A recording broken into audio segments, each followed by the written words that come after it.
additional drinks.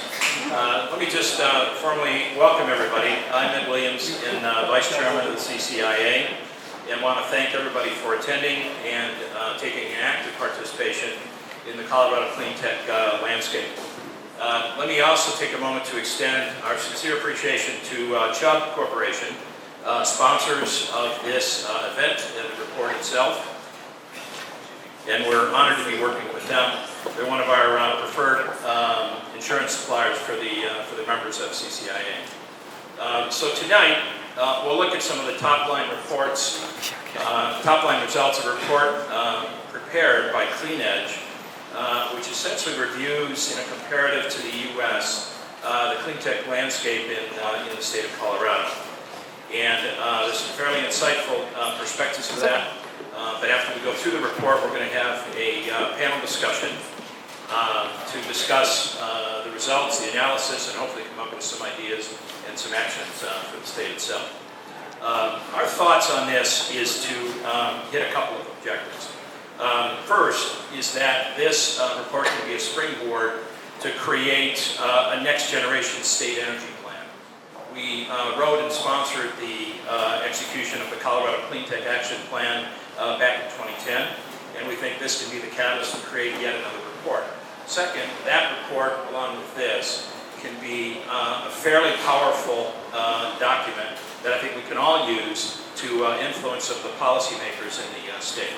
And then third, it absolutely will help CCIA have a foundation to create and push our policy activities for the state, as well as create and continue to enhance programs that can assure or certainly help sustain the economic growth of the Cleantech group in Colorado.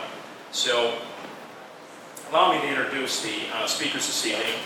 First is Amy Ingram, Vice President with Chubb Corporation, and is responsible for Chubb's worldwide Cleantech business strategy, and as its segment manager for Chubb Commercial Insurance. We're very appreciative to have you here, Amy, and your Cleantech perspective as well, and to manage that panel. We have a distinguished panel. I dare say I know a few of them. You have your hands full, but good luck with managing. Second is the keynote. We're very honored to have Bryce Yonker, Senior Director from Cleantech, the organization that prepared the report. Cleantech was formed in 2000 and was the first research and advisory firm devoted to the clean tech sector, and is still one of the leading firms in that sector today.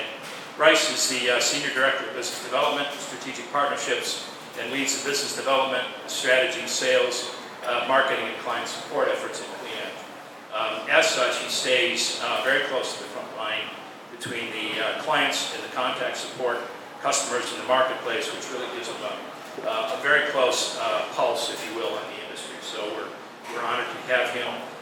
Bryce is also founder and acting executive director for a nonprofit, Smart Grid Northwest, that's working to build smart grid industry and infrastructure in the Pacific Northwest.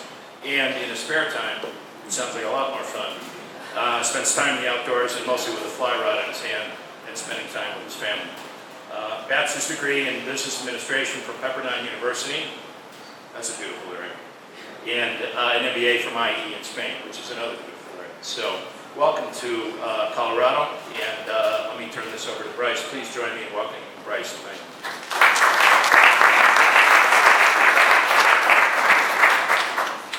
All right. So we're going to do the proverbial data dump on you guys over the next half hour. So if you need to kind of black out for a few minutes, come back in, you'll just be right into the next set of information. So I've got about 30 slides. All of them are just packed with information, and really just meant to summarize what we've got in the report that released today, as well as tee up the panel that Amy's going to head up. Before I get into my remarks, I just want to thank again the Chubb crew, Amy and Martin, and everybody else with the company for making this event and this report possible, and Chris and everybody with CCIA for letting us do this awesome analysis of the market here. So, without further ado, I'm going to jump right in. All right, great. So Ed gave a little bit of an introduction about myself, just to give you a little bit of a background about Cleantech, my firm. We started in 2000, really kind of helping define an industry, kind of coining the term clean tech. And so we started maybe a bit more of generalists and maybe cheerleaders, you would say. But at this point, the industry has come so far. Basically, we are a custom research and indexing company. So we index the industry through tracking company activity. So we have ETFs that people can invest in that track the sector. We have leadership indexes that track deployment of the market, which is what we use to generate the analysis on Colorado for this publication. We do a consumer survey so we can get inside the head of the average American homeowner. We're going to be doing indexing on grid modernization and indexing on utilities. We do a lot of indexing, so that's kind of our area of expertise. Beyond that, we do a few other thought leadership and industry engagement efforts. But suffice it to say, day in, day out, we're doing analysis on this sector, the Cleantech space. So, to give a bit of a background on how we got to this report, this Colorado Cleantech analysis, let me just explain briefly, without getting into too much definitional detail, how our leadership index itself works. So we have a tool that we've run for 6 years that has 70 different inputs that come in and give each score a ranking and a score, each state a score and a rank for how they're doing on their clean energy activities. We call that our US Cleantech Leadership Index. So we launched that at the state level 6 years ago and at the metro level 4 years ago. And so of course we have scoring for Colorado. So what we did is we dove into that data set and pulled out from it a host of information so that we could really talk about what's happening here in Colorado, but importantly talk about it in comparative context. And largely in comparative context to who's leading, who are those states that are really driving the equation and the agenda forward in any of the different verticals of the clean tech sector. So it covers everything from generation mix to advanced transportation to efficiency and grid intelligence and buildings and smart grid. You'll see we're going to cover a lot of different stuff here. It doesn't cover everything, but it does cover a lot. I think that's probably plenty on the leadership index. So that's where we got this information that's going into the Colorado report. When you put all of those 70 different sets of information into a funnel and weigh them and categorize them, out comes a score and a ranking. And this is, I know it's a little bit fuzzy and a little bit small, but you can see that Colorado is awful dark orange, which means that it's doing very well. So Colorado, as you can see just from the very top with that little green arrow, is fourth in the country for our leadership index. And it has been near the top. It's the orange bar. You'll get used to looking at the orange bar. Colorado's going to be orange in every single graphic. It's the orange bar there. Colorado's been in the top 5 ever since we've run our leadership index. So you can see this one, 5th for 4 years and 4th for 2 years. So really strong performance. Probably no surprise that California has held the top spot every single year we've run it. A little bit of movement between Massachusetts and Oregon, where I'm from, and New York. I would say really definitely on the cusp of going into those top couple right now with everything that's going on in New York.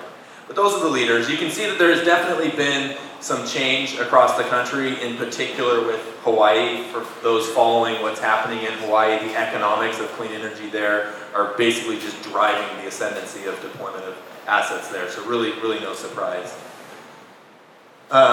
So what we want to do is dive into this data at a categorical level, and most importantly down at the actual, like, what is being deployed level. So we'll talk about this in the 3 categories of the index, which are technology, policy, and capital.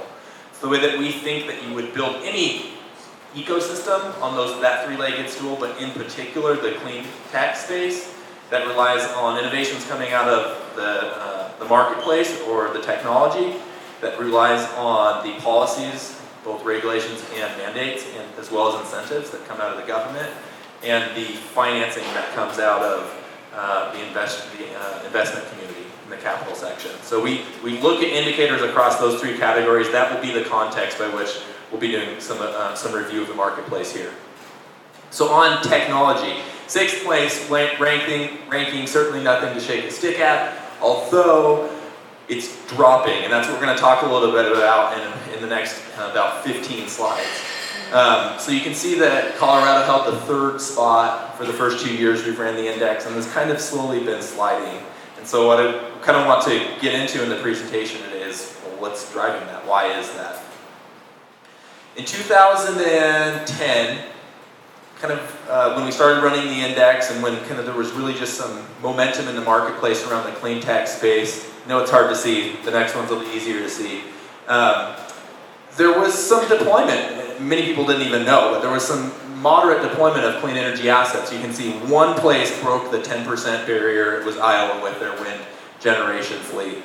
Fast forward 5 years, and those numbers have very, very dramatically increased. Many markets jumping by orders of 4 or 5x what they had deployed 5 years ago. So Colorado ranked 6th in 2010 when we ran this information as a percent of total generation coming from wind, geothermal, and solar. Fast forward to now, it's ranking 9th, so it's not dropped dramatically, but it has dropped some, even while the generation mix has gone from about 6.6% to about 13.6%. So it's more than doubled, which is certainly nothing, no small feat, but you can see markets like Idaho went from 3% to 18% in the same period of time, kind of overpassing Colorado. So I guess the message of this slide and the next couple is that deployment is certainly happening, and it's happening quickly in Colorado as well as in other markets. Colorado hasn't quite kept the pace that some of the fastest and most aggressive locations have. Here's another way of looking at that. Basically the same story. 2009 to 2014, this is the actual amount of generation, not the percent of the mix. And Colorado got jumped by a couple markets, but you can see how much energy is generated in Texas from those wind farms. A little bit tough to read, but again, look for the orange. This is the leaders in deployment of wind and solar, strictly by the amount of energy that's generated from those assets. And you can see that Colorado does make it on the radar of the top 10, but kind of just barely. So 9th place in wind, and is that 8th place in solar. And you can see the order of magnitude that's a little bit higher in other markets that have really gone for high penetrations on these two areas. This is one I definitely wanted to pause on. This is some facts that are in the report that just released today, where we really wanted to compare Colorado to the other leaders in the marketplace. So year over year, what does deployment look like in Colorado? How does that look compared to the places that are really driving the conversation? You can see that Colorado is slightly below the national average, or the average of the top 10 markets on the chart here on the left. So this blue bar is Iowa and like I had mentioned, Texas and a lot of the Midwestern states that have basically gone from 8% upwards to almost 20% on average of those top 10 markets for their energy generation coming from wind. In Colorado, that's basically gone, like we had seen, from 6 to a little bit over 14%. So it's a similar gap. You can see the difference between the two lines is similar, but Colorado still is below the average of those top 10 markets. What we definitely wanted to highlight was what's happening in the chart on the right. So the last handful of years largely has been a story of large-scale wind farms going up, big PPAs that are meeting RPSs across the country, in many cases lowest or low-cost resources. What's now really happening, the hot space in the energy generation side of the equation now is, of course, solar. And you can see the axes are certainly very different right now. So I wouldn't want to hide that, this is 0.2% and that's 2%, so we're talking 10% order of magnitude difference, or 10 times order of magnitude difference. But the acceleration of the solar space is what's really kind of staggering right now. And you can see that the average in the top 10 markets was less than 0.2% even in 2010, so even 5 years ago. Less than 0.2% of the energy generated in the top 10 markets in the US came from solar. Fast forward 5 years later, that's grown tenfold to 2%, and there's no signs of that slowing down at all right now. So that was, you extrapolate these trend lines.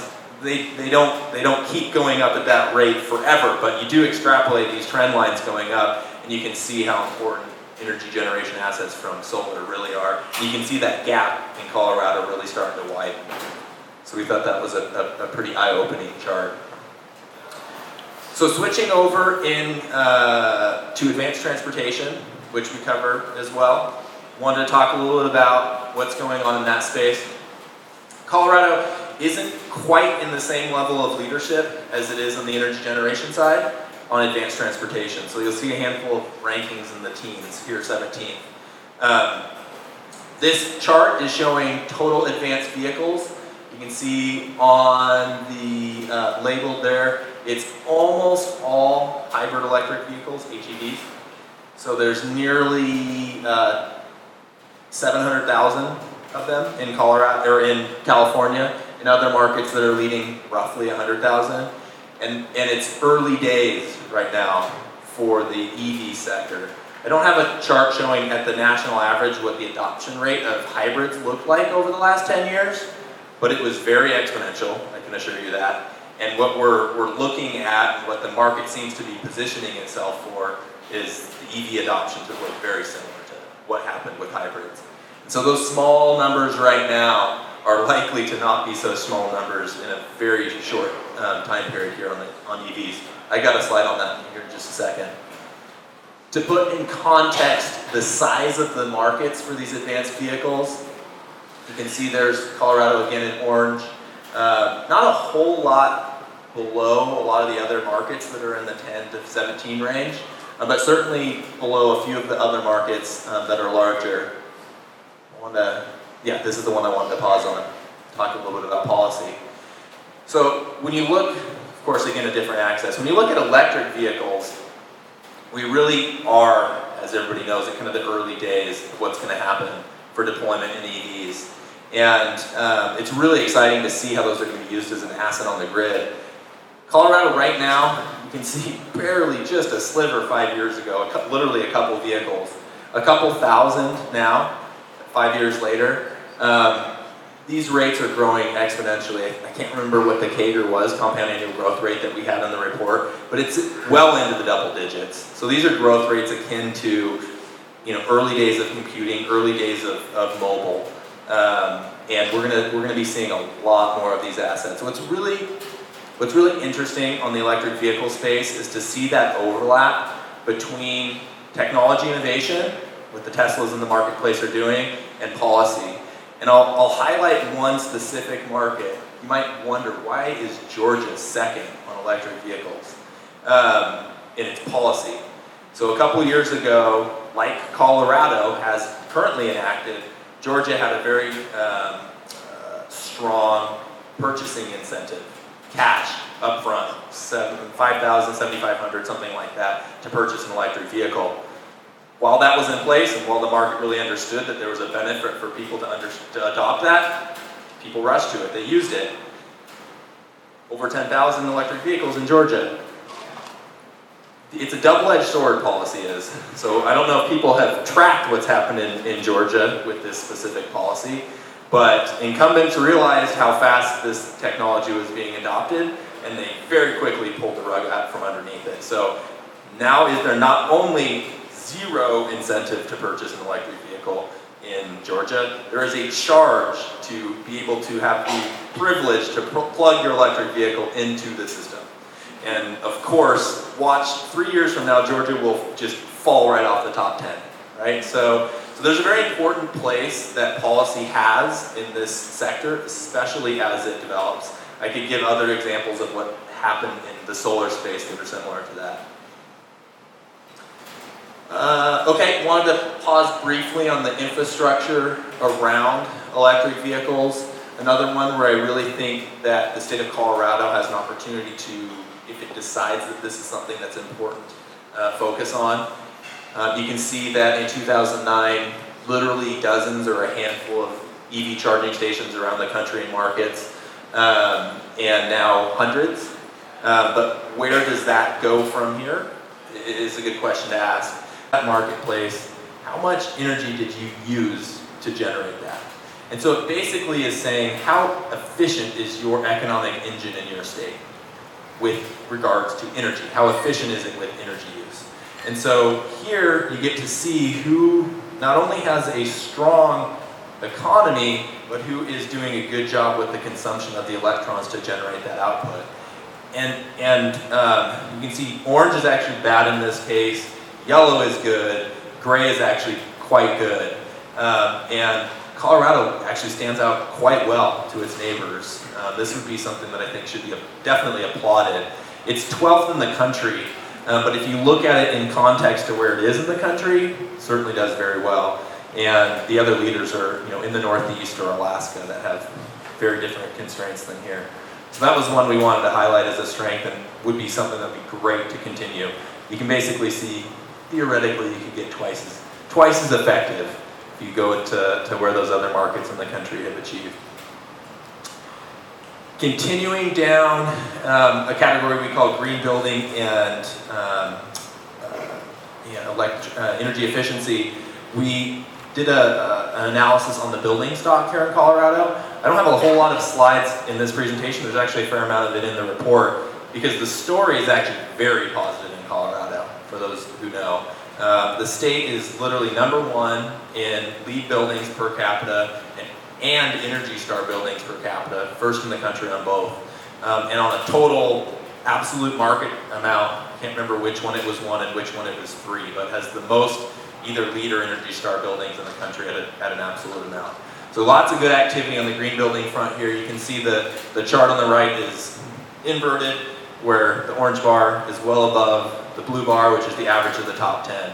So this is a place where certainly there's leadership in the state. It would be great to continue that trend.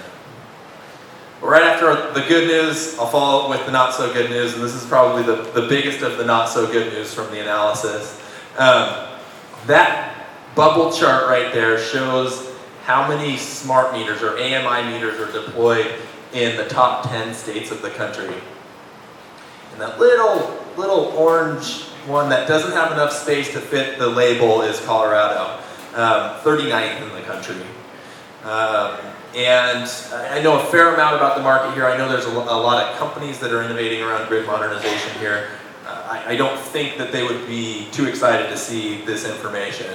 And I think it provides one of the bigger opportunities in the clean tech space here for the state. And to further illustrate it, the blue bar, the two flat ones are data that stayed the same, so don't worry about that. But every 2 years, the feds, and now every year they change that, look at how many smart meters are deployed across the country. And in 2008, kind of the top 10 were at 10%. So 10% of customers had smart meters. That was kind of like the leading market in the country. Go 2 years later to 2010, 20%, right? So we're seeing some places that are starting to roll this out in mass adoption. Fast forward to 2012, 50%. Fast forward to 2013, 80%. So the story here is that the leaders in this market are deploying AMI across the market. The big utilities are rolling it out across their service territory. I'm not going to get into the politics of how they're using that AMI here, because that's a very long conversation. But suffice it to say that they are, and that Colorado really has not. I know that there's battle scars around some of the smart meter deployments in Boulder and whatnot, but it's definitely probably time that the state really looks seriously about grid modernization, in particular smart meter deployment here. So that was a lot of back and forthing between different technology areas. Happy to go back into any of those if people want to talk more. Let's talk briefly about the policy levers. So the second category of our index looks at a portfolio of clean energy policies that can move the needle forward, both regulations and mandates, as well as incentives, so the sticks and the carrots, if you will.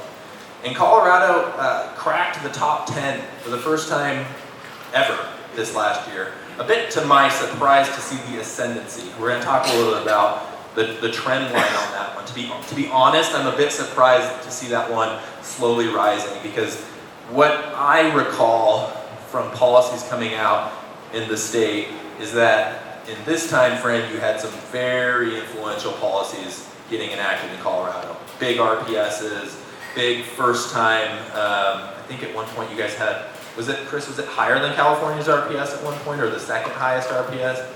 Yeah, so there were very influential, very leading policies enacted in California when we started tracking the index. And as we've added more indicators and added complexities and added stringencies for qualifying for the index, Colorado has kept pace, but to be frank, I'm going to highlight a lot of areas of opportunity for the state to continue to really be up near these guys that are in the top 5. And so we'll go into that a little bit. But before I kind of give the laundry list of maybe some policy ideas in Colorado, just kind of wanted to run briefly through at the national level some of the trends happening. So I imagine most folks here have tracked a lot of the major commitments that have literally happened in the last few weeks and few months in some other markets across the country. But there is significant commitments happening domestically and internationally to get powered by clean energy. In particular, the 3 that I list here. So Hawaii is now officially on board, I can't remember what the year is, but to be 100% powered by renewables. Vermont, through their legislature, 75%, and California, 50%. So you're seeing very significant levels of commitments from other markets in the country. The next one to highlight would be on the energy storage side. So in particular, California, they enacted their storage legislation to mandate that they achieve a certain percentage or a certain amount of energy storage. Oregon's getting credit for a very significantly smaller commitment that they've made. But there's markets across the country that are committing to having a certain percentage or a certain amount of energy storage on their grid. And that'll be one to certainly follow here in the near term.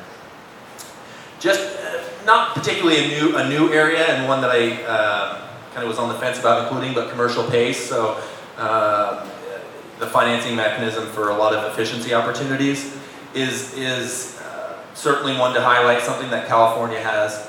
One that I definitely wanted to touch base on and was surprised to see actually when I dug into the data that Denver or Colorado doesn't have in place. There's a lot of movement right now about transparency of information. So customers or consumers having access to information. And one of the key ones that an organization called INT tracks is whether a metro region or a state enacts a building energy disclosure policy, which basically says if your building is bigger than 20,000 square feet, or in some cases 50,000 square feet, or in some cases maybe a different amount, every year you disclose publicly your annual energy consumption. And it really creates a directory of targets for the energy service companies to say, I can go help you with this because I know you're not running your building as efficiently as you could. So that's one that's really picked up steam in the last few months, years. There's now 13 metros that have it, large metros, and a couple states that require it when a building's sold. So I wanted to make sure I highlighted that. And the other one around data access would be the Green Button Initiative, which is the federal initiative that basically tries to sign utilities up to plug their systems in so that there's transparency of energy use, so that consumers have power to go contract with a third-party vendor and tackle their energy consumption themselves. So that's a big one to track, and largely been trending in California, but in some other places. The big, really kind of hairy one that some markets are taking on, partially some are diving headfirst into, would be just the idea of just regulatory reform for the utility marketplace, including rates. So I just got back in to town a couple days ago from New York, who's diving headfirst into this issue. It'll be very exciting for all other markets to kind of see how they get from point A to point B and what the route looks like for them to get there. But suffice it to say, they aren't entirely throwing away the idea of a regulated utility structure. They don't want to do a Texas model, but they basically want to see that the utilities in the marketplace can function in a new era of distributed energy resources being leveraged and an era when large-scale centralized investments just get rate-based and get passed along to the ratepayers. So it'll be very exciting to see how they progress with that. Other states are working on, valuing solar and requiring distributed energy resources, and that's just an incredibly important area of policies to be tracking right now. I'm going to cover that one next.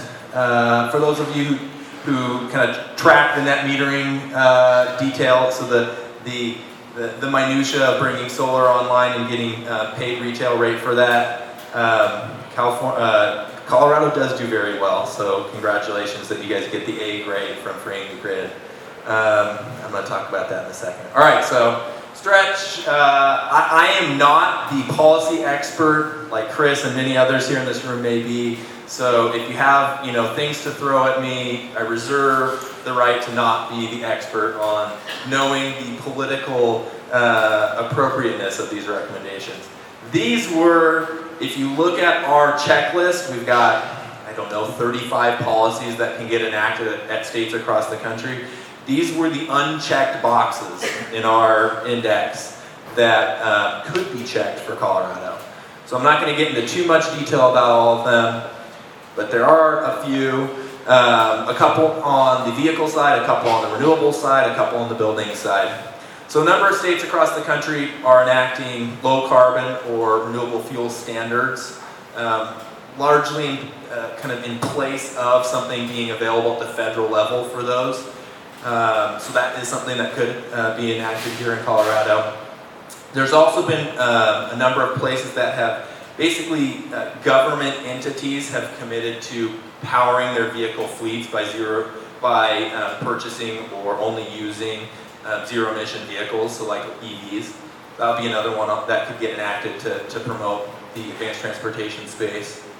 On the renewable side, very much in parallel to what the feds are mandating with the Clean Power Plan, locations have kind of jumped the gun, if you will, on that, or superseded that with their greenhouse gas reduction targets, or creating a market to have carbon priced and traded. Largely both of those are in California or in the Northeast, and certainly have created markets for the clean energy sector. Utility on bill financing was another one that could get enacted here. If you look at the top 15 performers in our leadership index in the policy sector, 10 of them had utility on bill financing, so it's been a pretty common practice in markets across the country. A new one that doesn't have a lot of states checked in our index is the Green and Infrastructure Bank. So we're tracking what's happening in the Northeast with New York's Infrastructure Green Bank, with Connecticut's Green Bank, and there are others that have public funds doubled down by private dollars to go into projects in the clean energy space. Certainly a strong mechanism to grow the sector. And lastly, and I just had coffee with somebody who gave me the details on this, Colorado, and I know it's kind of a loophole, a technical thing, but Colorado was the lowest state building codes of the top 20 states in our policy category. For those who want to know the details, I can send you somebody who knows a lot more about this than I. I understand that a lot of this happens locally here, but certainly if it did happen at the state level, it would bring you up with your peers in the policy section. Lastly, so our last section that we cover in the index, so we do deployment of technology, kind of the iron in the ground, portfolio of policies, and the last one is capital. Is volatile. Some years companies get lots of venture capital, some years they get none. So this one definitely goes up and down for some locations. Largely has been going up for Colorado, and I know we're going to dig into the question of how can that continue and how to dig into that going forward in the next panel. Before I get into the venture capital figures, wanted to highlight one more area of opportunity. So as far as tracking dollars, it's tough to get transparency on how that's spent in the clean energy space, but one place that does a good job of is ACEEE, tracking efficiency budgets. And Colorado story here is definitely an area of opportunity. Every single one of those gray bars went from 2009 went up. I don't know why California's went down. I could find out. But everybody's basically went up and Colorado's went down. So most other markets are seeing that if investing in efficiency is a low cost, good investment, and would certainly be something that we would encourage Colorado to consider further. All right, on the VC side, I know it's impossible to read and I apologize. But the cool thing about this chart is this is the top 10 venture capital investments, 5-year bucket, and there are 1, 2, 3, I thought there was 5, but there's 4 states that in the last 5 years have broke the 1 billion barrier in VC investments into the clean tech space. So I would offer my congratulations that you're in one of those. I mean, that's not an easy feat to accomplish. So there's, of course, the dominant leader with the San Francisco Bay Area and others with lots of VC dollars flowing in San Diego and Los Angeles and others in California. Massachusetts has a lot of VC activity in this space, but Colorado's right there at 4th. So diving into it, I know that this is going to really get discussed in our next panel, so I won't take the wind out of their sails too much. But you can see that a very large portion of the pie comes from one sector, biofuels and biochemicals. If you look at the actual deals that are within that, there's not a whole lot of them. So it's a couple deals that had a lot of investment, and I think those very close, especially those closer than I to the market, would argue that some of those may not be best positioned for future success. So take half the pie. It's great that we got it. It gave us the ranking that we got, but now we've got kind of the other half to kind of work with. And those are not small numbers. There's a lot of great deals in there. One of the really exciting things, and I know we mentioned the actual fact in the report, I can't remember it off the top of my head, was that the number of deals has accelerated. I think it more than doubled or something like that from 2007 to 2009 and then 2009 to 2012. Some combination of a 3-year bucket. But it's really, really interesting to see that, yeah, of course, California's bubble is huge, but with respect to the other bubbles, Colorado's got a very significant amount of VC deals happening. Those are a couple of the ones that I think are very interestingly in strong position going forward. Well, I've been talking for a while. We could talk about patents. That's this chart. But I want to end with my takeaways. Yeah, I hand the floor over to the